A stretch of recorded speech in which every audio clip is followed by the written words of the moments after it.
পয়সা তোমার পালকি আইসা আছে। ওঠো ওঠো ময়না রে, ওরে ময়না, বিনা পয়সা তোমার পালকি আইসা আছে। পালকি দেখা রে ময়না, পালকি দেখা রে ময়না, কোলে জাদু কাঁদিতাছে। ওঠো ওঠো ময়না রে, ওরে ময়না, বিনা পয়সা তোমার পালকি আইসা আছে। আল্লাহুম্মা সাল্লি সাইয়্যিদিনা মাওলানা। যুবকেরা, ছোট বড় বৃদ্ধ সমস্ত মানুষ, যুবকেরা আজকে ফেসবুক নেই কিন্তু পাগল। কথা বলেন ঠিক কিনা? বাংলাদেশে ফেসবুক আছে, শোনো বলি ভাই, ছোট ছোট পোলা মায়া ফেসবুক চালায়। কথা বলেন ঠিক কিনা? বাংলাদেশে ফেসবুক আছে, শোনো বলি ভাই, ছোট ছোট পোলা মায়া ফেসবুক চালায়। কথা বলেন ঠিক কিনা? কত প্রকার আইডি আছে আমার জানা নাই, ফেসবুক যারা চালায় তারা জানে ভাই। কথা বলেন ঠিক কিনা? কত প্রকার আইডি আছে আমার জানা নাই, ফেসবুক যারা চালায় তারা জানে ভাই। হে পোলা পান জোয়ান বুড়া একই রোগে খাইছে ধরা, পোলা পান জোয়ান বুড়া একই রোগে খাইছে ধরা। এলাম ভাই, মানুষ যখন মারা যাবে কবরে কিন্তু রাখবে। এই রঙের দুনিয়ায় কিন্তু আমরা থাকার জন্য আসি নাই, এই দুনিয়াটা কিন্তু থাকার জায়গা না। কথা বলেন ঠিক কিনা? আমরা রঙের পৃথিবীতে, আমরা পৃথিবীর পিছে চলতে, আমরা পৃথিবীর পিছনে চলতে চলতে আমরা ব্যস্ত হয়ে আছি। কথা বলেন ঠিক কিনা? বন্ধন আমার ভাইরা মান, এই মানুষ যখন মারা যাবে, যখন বান্দাকে কবরে রাখা হবে, ওই কবর ডাক দে বলে, ভাই আব্দুর রহিম, আব্দুল করিম, আব্দুল সত্তার, তোমার পূর্বপুরুষ যখন মারা গেল 3 টুকরা 5 টুকরা সাদা কাফনে কাপড় ভরাইয়া কবরে যে তুমি দাফন করলে, একটা বার কি তুমি স্মরণ করলে না? এই কবরের সাথী নাই, এই কবরে কোনো বন্ধু নাই, বান্ধব নাই, আমল ছাড়া কবরে গেলে কিন্তু ভয় থাকবে না। কথা বলেন ঠিক কিনা? তদানীন্তন কালে মানুষ যখন মারা যায়, 3 টুকরা কাফনে কাপড় পরাইয়া, 5 টুকরা সাদা কাফনে কাপড় পরাইয়া, জানাজার নামাজ আদায় করিয়া ওই কবরে কিন্তু রাখা হয়। কথা বলেন ঠিক কিনা? বন্ধুগণ আমার ভাইরা আমার, এইবার তদানীন্তন কালে আল্লাহর একজন বান্দা নামাজ পড়েছে, মুখে দাড়ি, মাথায় টুপি পরেছে, জুব্বা পরিয়ে রাস্তার মধ্যে চলাফেরা করেছে। এই মানুষটা যখন মারা গেল, মারা যাবার পর মনে করেন এরকম কয়রাছড় পাড়া কবরস্থান, ওই কবরে দাফন করবে। সুন্দর করে কবর করা হলো, কবর তৈরি করা হলো। কবর তৈরি করার পর সমস্ত মানুষ বাসায় গেল। এবার বাসায় যাবার পর মানুষটাকে নিয়ে আসলো আপনারা জানাজার মাঠে, জানাজার নামাজ আদায় করিয়া আল্লাহর বান্দাকে হাজার হাজার মানুষ সঙ্গে নিয়ে এবার কবরস্থানে দাফন করার জন্য একটা পালকি, ওই পালকিটা প্রত্যেকটা বাড়িতে আসবে। আজকে আপনার বাড়িতে পালকি আসে, ওই পালকি যেদিন আসে ওই দিন বাড়িতে ডান সেট বাজায়, বক্স সেট বাজায়, হিজড়া নিয়ে আসে, নাচায়, আনন্দ করে, উল্লাস করে। ওই দিনটা হলো বিয়ের দিন। কথা বলেন ঠিক কিনা? বন্ধুগণ আমার, ভাইরা আমার, আর এরকম একটা পালকি আসবে, ওই দিন কিন্তু বাড়িতে আনন্দ উল্লাস করবে না, বক্স সেট বাজাবে না। ওই দিন হলো মসজিদের চারবহারা পালকি আসবে। ওই পালকি যেদিন আসবে মানুষ শুধু চোখের পানি ছেড়ে কান্নাকাটি করবে। কথা বলেন ঠিক কিনা? বন্ধুগণ আমার, ভাইরা আমার, এবার সার্বহারা পালকিটা যখন বাড়িতে নিয়ে আসা হলো, সুন্দর করে গোসল করাইয়া আল্লাহর বান্দাকে জানাজার নামাজ আদায় করিয়া কবরস্থানে নিয়ে যাচ্ছে, কবরে দাফন করবে। যত বড় আলেম হও না কেন, মুফতি হও না কেন, তোমাকে উপরে রাখবে না। আজকে কামাই রোজগার করে তুমি সন্তানকে খাওয়াও, স্ত্রীকে খাওয়াও, ভাইকে খাওয়া, বন্ধুকে খাওয়া, বান্ধবকে খাওয়া, একবার তুমি মরে দেখো কেউ তোমাকে রাখবে না। তাড়াতাড়ি করে বলবে জম্বতাকে বাড়ির থেকে সরা। কথা কোন ঠিক কিনা?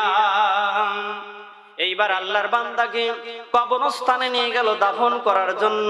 সবে মাত্র কয়েক মিনিট হয়ে গেল, সুন্দর করে কবর তৈরি করা হয়েছে। সব মানুষ, পাড়া প্রতিবেশী, মহল্লাবাসী সুন্দর করে কবর তৈরি করে বাসায় আসলো। এবার লাশটা যখন কবরস্থানে নিয়ে যাবার পর এবার লাশটা কবরে নামাবে, কিন্তু হায়রে কি একটা ঘটনা ঘটে গেল। কবরের চতুর্পাশে কোনো গর্ত নাই, খাল নাই, কোনো কিছু ভাঙ্গা নাই। এইবার মানুষটাকে যখন কবরে নামাতে যায়, দেখে কবরের ভিতরে বিশাল আকারের একটা সাপ ফানা করে মাথা উঁচু করে দাঁড়িয়ে আছে। চিৎকার দা বলা যায় না, নাউযুবিল্লাহ। বন্ধুরা আমার, ভাইরা আমার, এত আলোচনা সামনে চলে আসছে। আমরা এতদিন মনে করছি একটা ব্যাংকের টাকা আর এক জায়গায় চলে যায়, পাসওয়ার্ড নাম্বার যদি ভুল হয়ে যায়, একটা মোবাইলের নাম্বার, এক মোবাইলের টাকা আর এক মোবাইলে চলে যায়, একটা নাম্বার যদি 10টা নাম্বার তোমার ঠিক থাকে, একটা নাম্বার যদি তোমার ভুল হয়ে যায়, প্রেমিকার কাছে না যায় অন্য একটা মানুষের কাছে চলে যাবে। কথা বলেন ঠিক কিনা? আর হাদিসের ভিতরে দেখলাম এই মানুষটাকে কবরস্থানে দাফন করা হয়। মক্কার ইতিহাস, মক্কায় একটা মানুষটাকে কবরে দাফন করা হলো, কবরে থাকলো না, ফ্রান্সে চলে গেল। আরো কত ইতিহাস চলে আসছে, সময় কুলাবে না, ওদিকে যাব না।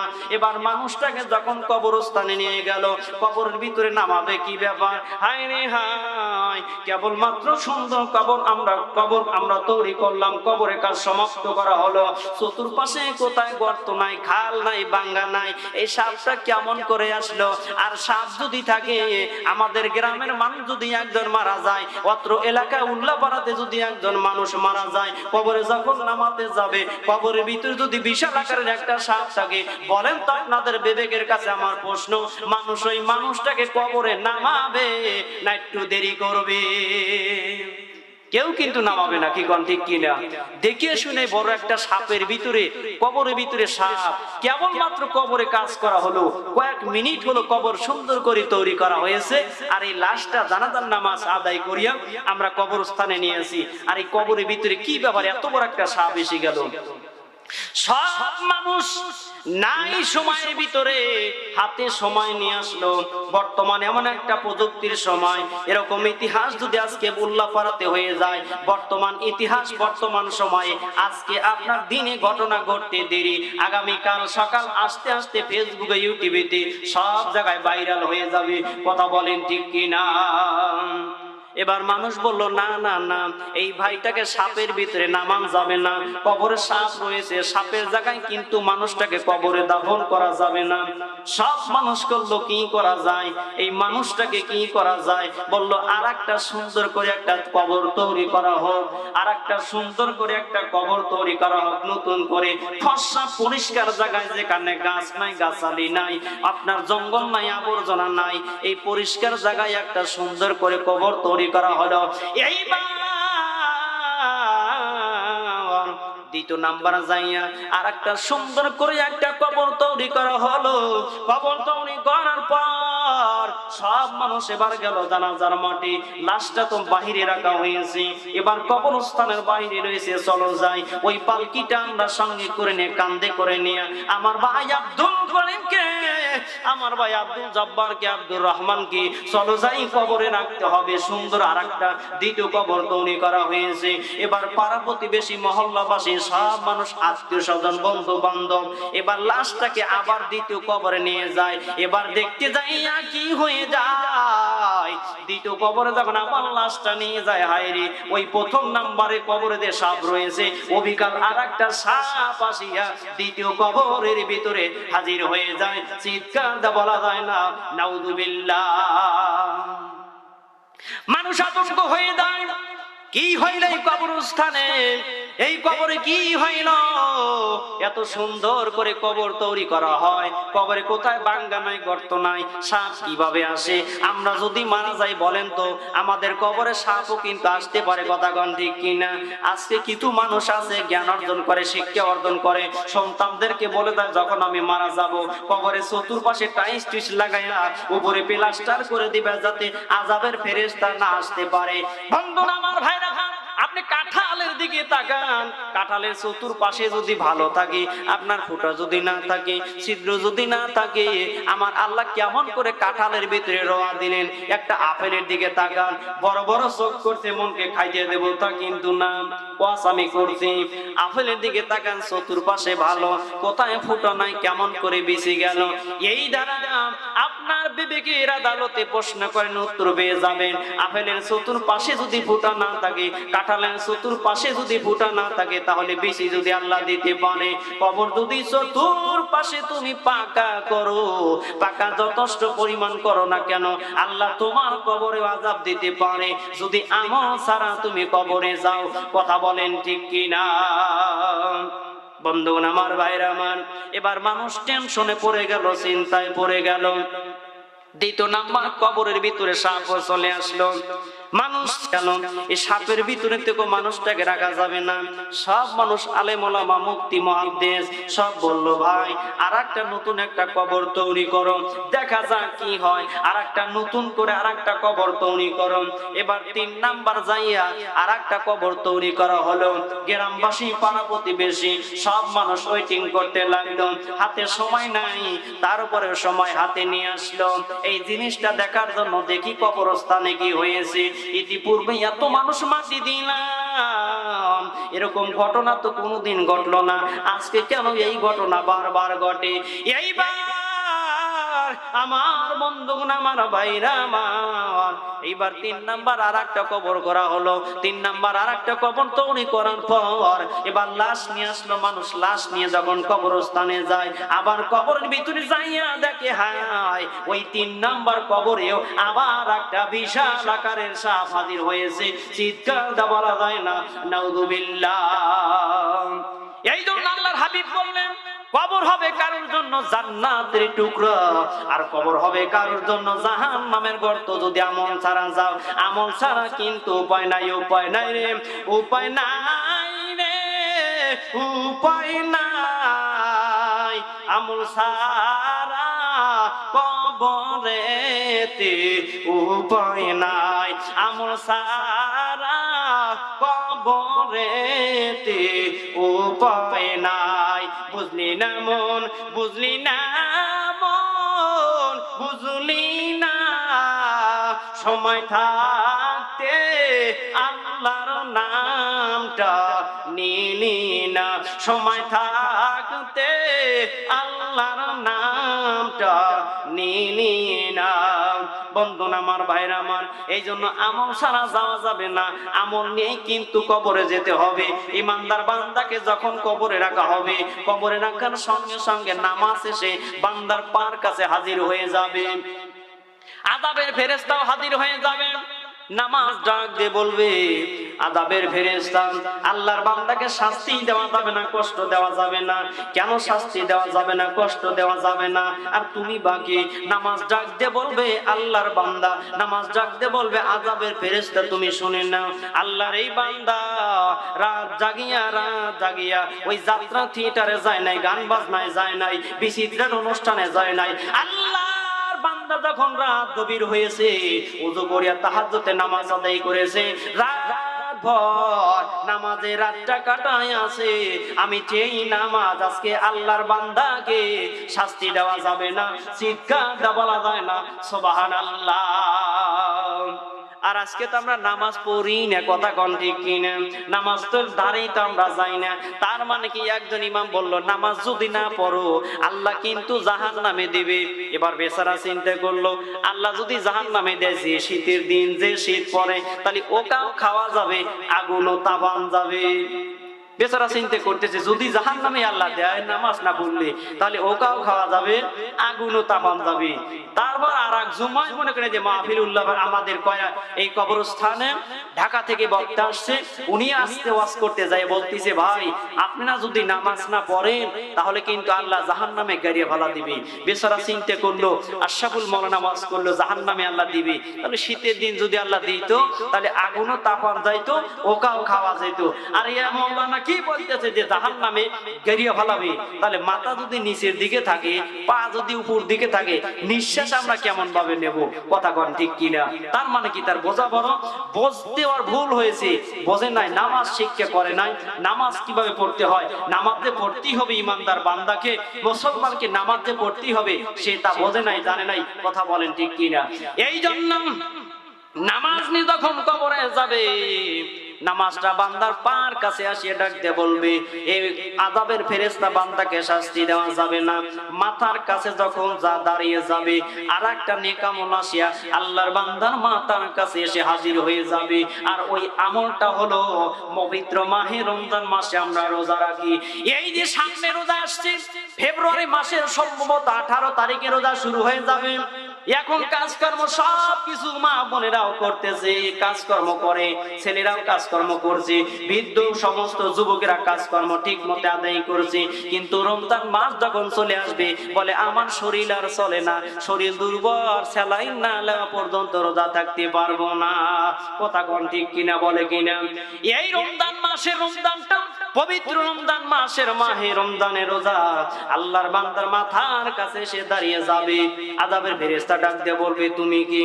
রমজান মাসের রোজা ডাক দিয়ে বলবে, আমি হলো পবিত্র রমজান মাসের রোজা। আল্লাহর বান্দা পবিত্র রমজান মাসে 30টা রোজা আদায় করেছে, হালাল স্ত্রী থাকা শর্তে দিনে যায় নাই, খাবার খায় নাই, যথেষ্ট পরিমাণে হালাল খাবার ছিল, টাকা পয়সা ছিল, দামি দামি আইটেমের খাবার ছিল, আল্লাহকে ভয় করিয়া খাবার খায় নাই, একমাত্র আল্লাহকে লিল্লাহি রাব্বিল আলামিন, আল্লাহকে রাজি খুশি করার জন্য রোজা রাখিয়াছে। আমি সেই রোজা আল্লাহর বান্দাকে শাস্তি দেওয়া যাবে না, জোরে কোন সুবহানাল্লাহ। এইবার দ্বিতীয় নাম্বার আরেকটা নেক আমল আসিয়া হাজির হয়ে যাবে, আল্লাহর বান্দার হাতের কাছে সে হাজির হয়ে যাবে। আযাবের ফেরেশতা ডাক দিয়ে বলবে, তুমি কি? আমি আল্লাহর বান্দার হাত দ্বারা শাস্তি দিতে চাই। এবার ডাক দিয়ে বলবে, না না না, আমি হলো সেই নেক আমল, সেই হলো নেক আমল, আর সেই নেক আমলটা হলো সদকাতুল ফিতরা, দান সদকা। আল্লাহর বান্দা কবরস্থানে, মসজিদ, মাদ্রাসায় দান করেছে, এই আমি হলো দান, এই দান আমি আসি আল্লাহর বান্দার হাতের পাশে দাঁড়িয়ে গেলাম, খবরদার খবরদার, আল্লাহর বান্দার হাত দ্বারা তুমি শাস্তি দিতে পারবে না। আযাবের ফেরেশতা এবার বলবে, এ কি হয়ে গেল? আল্লাহর বান্দাকে যেদিকে শাস্তি দিতে চাই, চতুর্দিকে বাধা হয়ে দাঁড়িয়ে যায়, চতুর্দিকে বাধা হয়ে দাঁড়িয়ে যায়। চতুর্থ নাম্বার আরেকটা নেক আমল এসে হাজির হয়ে যাবে। আল্লাহর বান্দা এইবার ফেরেশতা 4 নাম্বার যাইয়া আল্লাহর বান্দার শরীরের উপরে আক্রমণ করবে, শাস্তি দেওয়ার জন্য, শাস্তি দেওয়ার জন্য, কষ্ট দেওয়ার জন্য চেষ্টা করবে, প্রচেষ্টা করবে। এইবার জিহাদ আসিয়া দাঁড়িয়ে যাবে ইসলামটাকে জিন্দা রাখার জন্য। ইন্নাদ দীনা ইনদাল্লাহিল ইসলাম, ইসলাম কমপ্লিট কোড অফ লাইফ, আল্লাহর কাছে মনোনীত ধর্মই হলো ইসলাম। চিৎকার দিয়ে বলা যায় না সুবহানাল্লাহ। এই জিহাদ আসিয়া দাঁড়িয়ে যাবে, যে জিহাদটাকে জিন্দা রাখার জন্য, ইসলামটাকে জিন্দা রাখার জন্য সন্তানের মায়া করে নাই, বিবির মায়া করে নাই, স্ত্রীকে বিধবা করেছে, সন্তানকে ইয়াতিম করেছে, মা বাবার কোলটা খালি করিয়া কাফের বেঈমানদের সাথে যুদ্ধ করিয়া ইসলামটাকে জিন্দা রাখিয়াছে। এই জিহাদ বান্দার পাশে এসে দাঁড়িয়ে যাবে, ডাক দিয়ে বলবে, আযাবের ফেরেশতা, ও আযাবের ফেরেশতা, খবরদার খবরদার, আল্লাহর বান্দাকে শাস্তি দেওয়া যাবে না। কেন দিতে পারবো না? এই আল্লাহর আল্লাহর দ্বীন ইসলামটাকে জিন্দা রাখার জন্য কাফের বেঈমানদের সাথে যুদ্ধ করেছে, শরীর দিয়েছে, শরীরে কত বিক্ষত হয়েছে, কত বিক্ষত আঘাত খেয়েছে। এই জন্য আল্লাহর বান্দাকে শাস্তি দেওয়া যাবে না, চিৎকার দিয়ে বলা যায় না সুবহানাল্লাহ। বন্ধুগণ আমার, ভাইয়ের আমার, এই জন্য আমাদের পূর্বপুরুষ যারা মারা গেছে আর কোনোদিন আমার কাছে আসবে না, আপনাদের কাছে আসবে না, টাকা চাবে না, পয়সা চাবে না, খাবার চাবে না, ধান চাবে না, শীতের একটা পোশাক চাবে না। আজকে আপনার মা বাবা কবরে রয়েছে, একটা লুঙ্গি চাবে না, পোশাক চাবে না। আজকে যদি 500 টাকা দান করেন, আল্লাহ একটা জান্নাতি পোশাক, লিল্লাহ তাকবীর। দানবীর মোহাম্মদ রাইয়ান বাবু জোরে বলেন মারহাবা। 500 টাকা 1 মন ইরি দান, জোরে বলেন মারহাবা। আর একটু জোরে বলেন না মারহাবা। নামটা লিখে রাখেন, একটু দোয়া করি, আল্লাহুম্মা আমিন।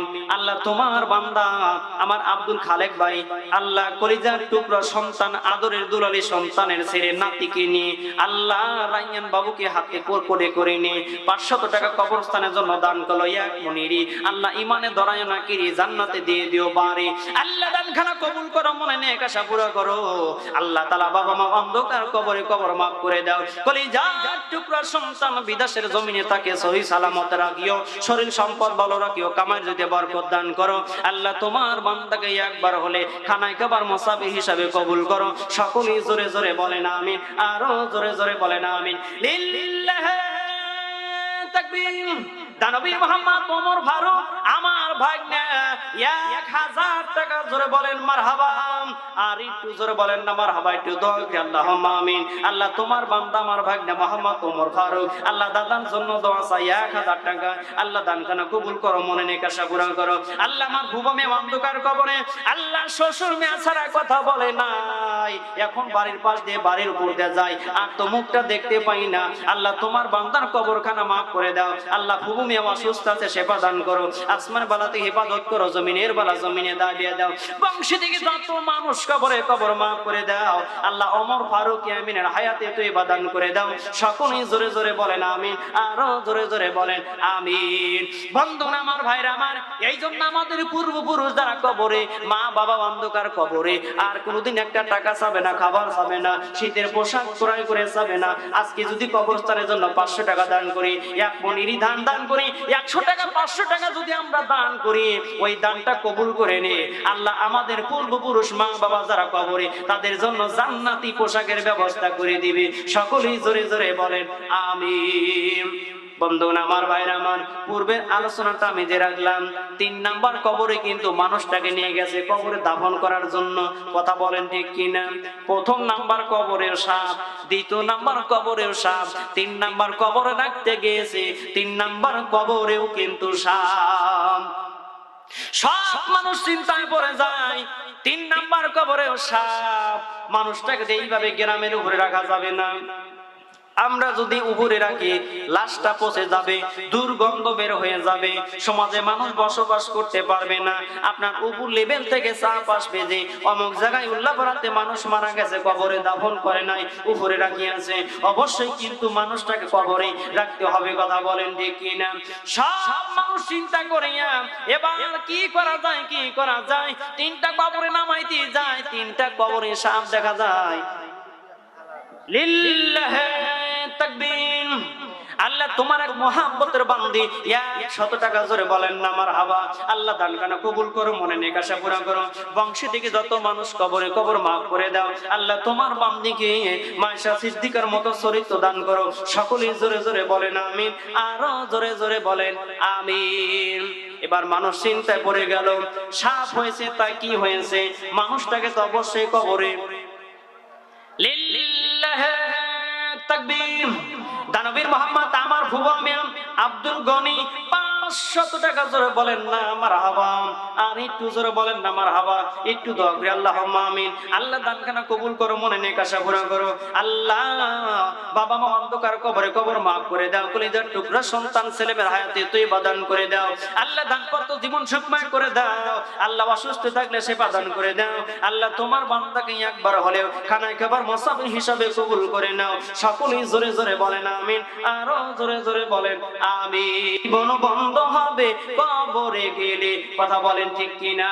সাথী সঙ্গী লইয়া কাটাইছো জীবন, শুধু বলছো আমার আমার, আরে সাথী সঙ্গী লইয়া কাটাইছো জীবন। ছাড়তে হবে এ পৃথিবী, ভাবনি তখন রে মন, ভাবনি তখন। কথা বলেন ঠিক কিনা?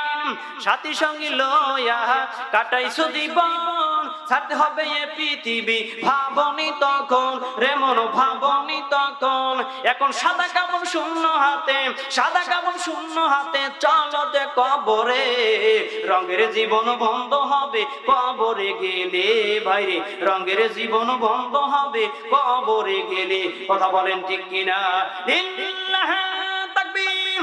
আল্লাহ তোমার একজন বান্দা, আলহাজ বান্দা, আল্লাহ তোমার ঘরে আল্লাহ দান করলো 100 টাকা কবরস্থান। একটু দোয়া করি আল্লাহুম্মা আমিন। আল্লাহ তোমার বান্দা খানায় খাবার মুসাফির 100 টাকা দান করলো, দান করা কবুল করো, মনে নেক আশা পুরো করো। আল্লাহ বংশ থেকে যত মানুষ কবর মাফ করে দাও। আল্লাহ কলিজার টুকরা সন্তান ছেলেমেয়ের হায়াতে তুই দান করো। সকলেই জোরে জোরে বলেন আমিন, আরো জোরে জোরে বলেন আমিন। বন্ধু আমার, ভাইরা আমার, এবার মানুষ চিন্তায় পড়ে গেল, 3টা কবর খোঁড়া হলো, 3টা কবরের ভিতরে ভিতরে সাপ দেখা গেল, মানুষটাকে তো উপরে রাখা যাবে না, কবরের ভিতরে অবশ্যই তাকে দাফন করতে হবে। উপরে আর রাখার কোনো কায়দা নাই। এমপি, মন্ত্রী, মিনিস্টার যত বড় মাওলানা হোক না কেন, উপরে রাখা যাবে না, উপরে রাখা যাবে না, কবরেই কিন্তু নামাতে হবে। কথা বলেন ঠিক কিনা? এইবার সব মানুষ, এইবার কবরের ভিতরে সাপ রয়েছে, কি হয়েছে? ওখানে আলেম ওলামা ছিল যাদের সাহস আছে, সাপ দেখলেই কিন্তু মানুষ ভয় পায়। কথা কোন ঠিক কিনা?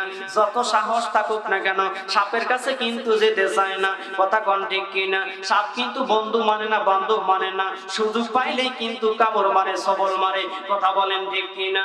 উপায় না পাইয়া সব মানুষ এক অবস্থার একটা কায়দা কৌশল করিয়া ভোট গঠন করিয়া কি করা যায়, না না না, আর তো উপরে রাখা যাবে না। এই মানুষটাকে সাপ রয়েছে, কি হয়েছে? সাপের ভিতরেই তাকে কবরে নামানো হলো। চিৎকার দিয়ে বলা হয় না নাউযুবিল্লাহ। এই সাপ রয়েছে বিশাল আকারের একটা তাজা সাপ। এই সাপের ভিতরে আল্লাহর বান্দাকে কবরের ভিতরে নামানো হলো। নামাইয়া সব কিছু সমাপ্ত করিয়া আল্লাহর নবীর প্রিয় সাহাবী হযরত আব্দুল্লাহ ইবনে আব্বাস রাদিয়াল্লাহু আনহুর কাছে চলে যায়। সব সাহাবী এবং আব্দুল্লাহ ইবনে আব্বাসের কাছে যখন চলে গেল, আল্লাহর নবী সাহাবী আব্দুল্লাহ ইবনে আব্বাসের কাছে যা বলল, আল্লাহর নবী সাহাবী আপনি শুনে নেন, শুনে নেন। আমাদের গ্রামের একজন মানুষ মারা গেল, সব বিস্তারিত ঘটনা বলল। প্রথম নাম্বার কবরে যাই দেখলাম সাপ, দ্বিতীয় নাম্বার আরেকটা কবর করা হলো, দ্বিতীয় নাম্বার কবরে দেখি আরেকটা জিন্দা বড় একটা সাপ মাথা উঁচু করে দাঁড়িয়ে আছে। তিন নাম্বার আরেকটা নতুন কবর তৈরি করা হলো, কবরের চতুর্পাশে গর্ত নাই, ফুটা নাই। তিন নাম্বার কবরে আরেকটা সাপ এসে গেল। আমরা উপায় না পাইয়া কি করব? আল্লাহর বান্দার কবর থেকে, লাশ থেকে তো দুর্গন্ধ বের হবে, এই জন্য উপায় না পাইয়া আল্লাহর বান্দাকে সাপ রয়েছে ওই কবরের ভিতরেই আমরা তাকে দাফন করলাম। আল্লাহ নবীর প্রিয় সাহাবী আব্দুল্লাহ ইবনে আব্বাস ডাকতে বলল, সাহাবীরা নে, আল্লাহ নবীর সাহাবীরা, ও আমার মুসলমান ভাইরা, তোমরা শুনে নাও, শুনে নাও। এই বান্দাকে যে তিনটা কবর করা হয়েছে, আল্লাহর কসম করে বললাম তিনটা কবর নয়, 100টা যদিও তোমরা কবর করতা, আল্লাহর বান্দার 100টা কবরেও সাপ আসি হাজির হয়ে যেত। চিৎকার দিয়ে বলা যায় না নাউযুবিল্লাহ।